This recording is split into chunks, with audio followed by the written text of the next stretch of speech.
আর কয়েক মিনিট পরে কিন্তু রমাদান স্টার্ট হইব।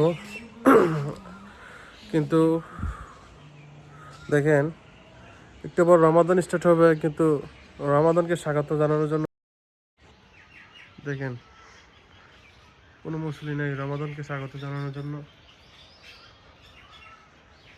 একদম সব কিছু খালি, কোনো মানুষ নাই, কোনো কিছু নাই।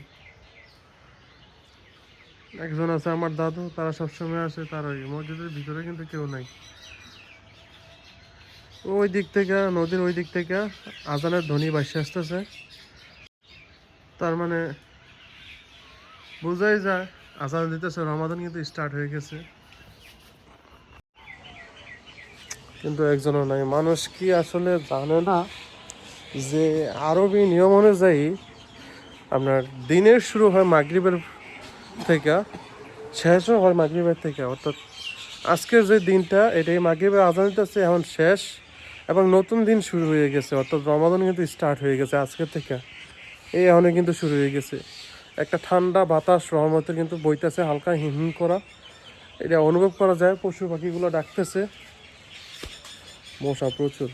কিন্তু দেখেন একটা লোকও নাই। রমাদানের প্রথম আজান মাগরিব,